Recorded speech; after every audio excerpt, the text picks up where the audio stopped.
Hello guys, ako po si Paul ng Creepy Macpanset. Gusto ko lang sabihin sa inyo na meron tayong bagong channel. Ito po ay tinatawag na Dear Sir Paul. Sa channel po na ito, mag-a-upload pa rin po tayo ng mga kwento.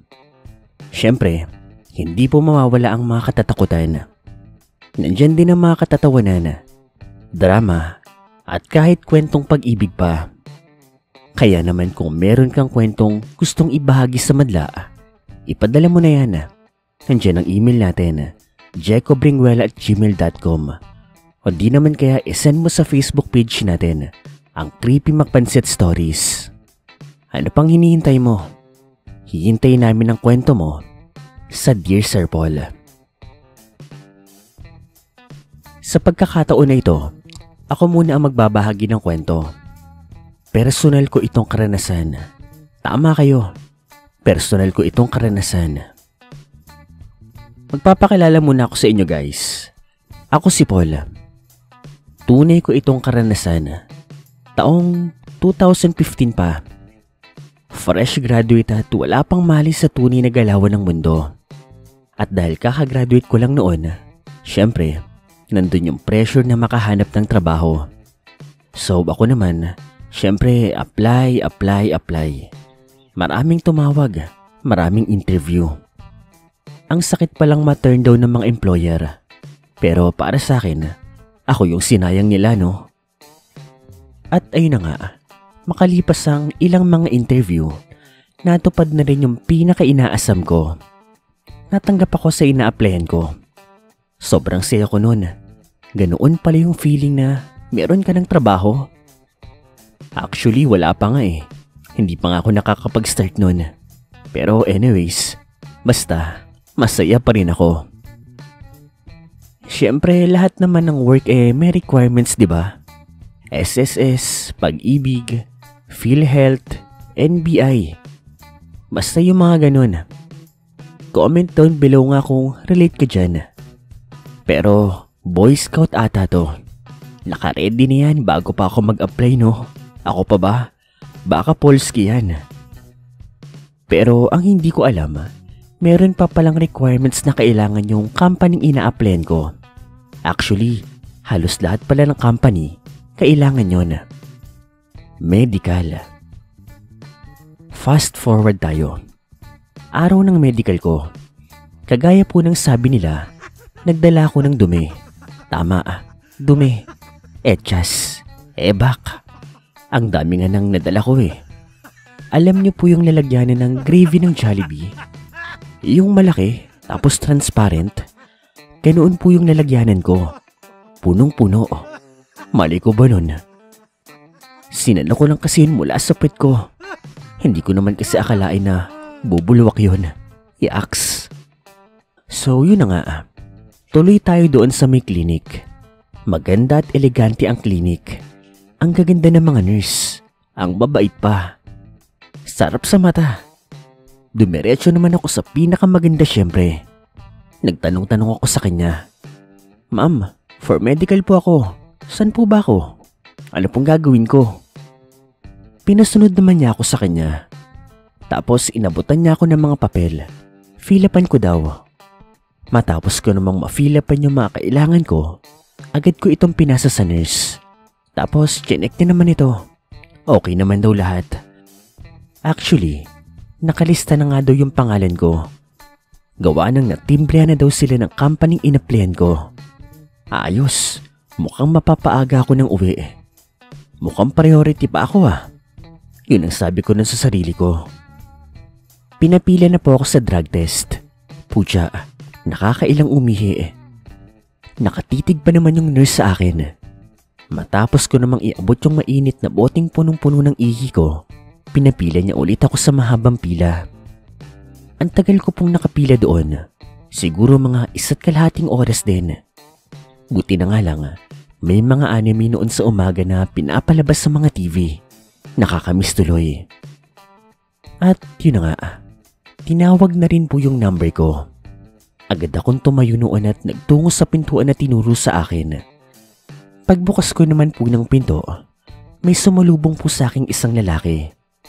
Mukhang aplikante rin siya. May hawak kasing papel. Kagaya rin po yan ng hawak ko. Siya siguro yung nauna sa akin at kakatapos niya lang. Pero sa sandaling pagkakasalubong namin, kapansin-pansin ng malaki niyang ngiti sa kanyang mukha. Yung tipong tawang-tawa pero pinipigil niya. Nagigets niyo ba ako? Basta po ganun.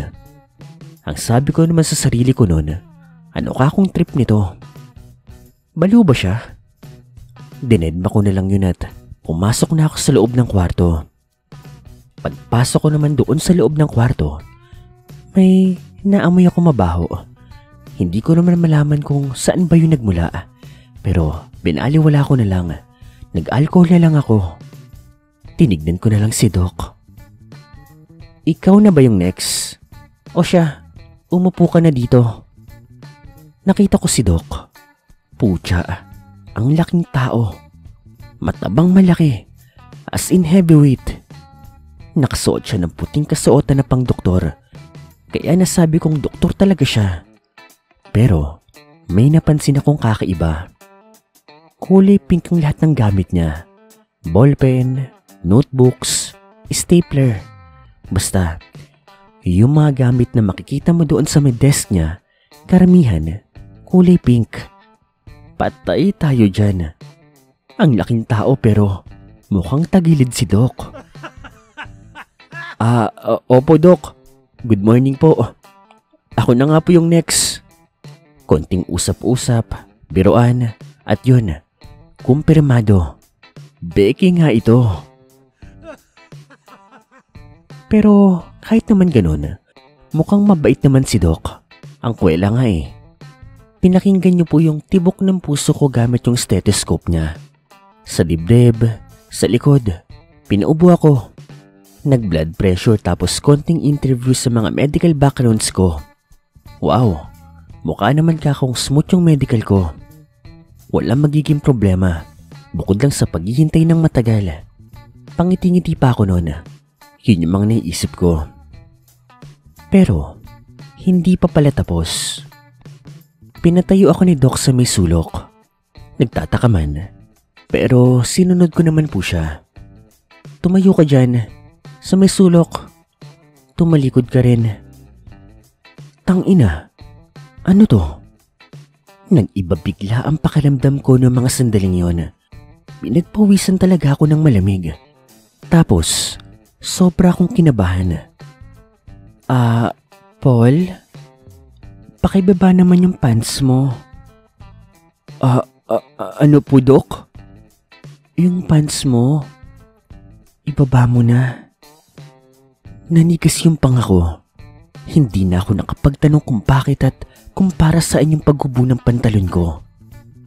Wala na akong nagawa. Kusang kumilos yung mga kamay ko.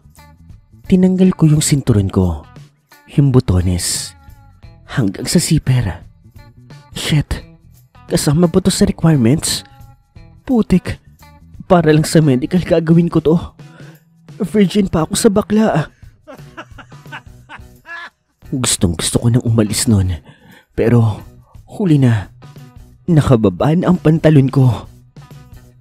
Paul, pati yung brief mo, ibaba mo na. Pakibilis naman para matapos na tayo. Ewan ko pero para pong may magic si Doc. Sinusunod po ng kamay ko yung sinasabi niya. Dahan-dahan kong binaba yung brief ko. Sa isip-isip kung ano mga panahon na iyon, pamilyar ang eksena. Isang aplikante, naghahangad na ipasa sa medical. Kapalit, ibibigay mo yung gusto ng doktor na iyon. Ganun na ganun kasi mga napapanood ko dati sa mga, alam nyo na, basta, alam nyo na yun. Tapos, meron pang couch na itim doon. Kaya kung alam nyo kung anong ibig kong sabihin, comment nyo. Secret lang natin. Kaya siguro naman, hindi nyo ako masisisi kung bakit ganun yung takbo ng utak ko. Sorry po. Tuwad ka na be. Tapos, ibuka mo yung puwet mo. Shit, heto na. Mabibinyagan na ako. Mukhang madadali na yung ano ko. Dito pa talaga. Sunod lang po talaga ako kay Doc noon. Ewan, may magic nga talaga si Doc. Pakibo ka, tapos umubo ka. Ano po, Doc? Ubo. Ubo pa.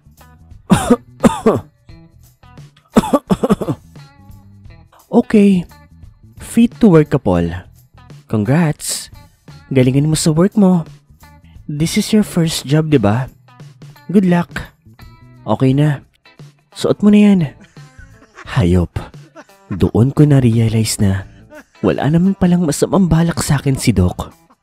Noong mga time na yon, hindi ko po alam kung anong reason ng pagtuwad-tuwad ko. Pero napag-alaman ko na yung pinagawa sa akin para malaman daw ng doktor kung meron ka bang almoranas o luslos. Mga ganon. Hayop. Sobrang tawang-tawa ko nun. Sa totoo nga lang, pinipigilan ko lang kasi nakakaya kay Doc. Nagpasalamat na lang ako. Doon, na-realize ko kung bakit tumatawa yung lalaki na kasalubong ko. Kagayang-kagaya ko siya. Tapos mabilis lumabas ng kwarto niya. Sinabi ko naman kay nurse na okay nakako ako at nagbayad na ako sa cashier. Balikan ko na lang do yung result ko kinabukasan. Paglabas ko nga ng klinik na iyon, bigla akong hinabol ng nurse na maganda. Shit, sabi ko nga nun, this is it. Hihingin ata yung number ko dito ah. Pwede to, palag-palag. Sir, sorry. Yung stool nyo po pala, hindi nyo pa po nato-turn over sa amin. Kailangan po kasi yun. Oo nga pala, yung dumi ko. Agad ko namang kinuha yung bag ko. Binuksan ko ito. Shemay, hindi ko pala nalagyan ng tape o naibalot man lang sa tissue. Sumabog yung tae ko doon sa loob ng bag ko. Yak! Yun pala yung kanina ko pang naaamoy.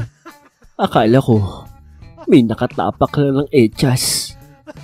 Yung echas ko pala yun sa bag ko. Grabe. Hindi ko makakalimutan yung unang beses ko nagpa-medical. Pero, hindi ko rin makakalimutan yung unang pangyayari sa first day ng trabaho ko. At kung interesado ka sa mga nangyari, mag-subscribe ka na at abangan mo ang susunod na kwento sa Dear Sir Paul.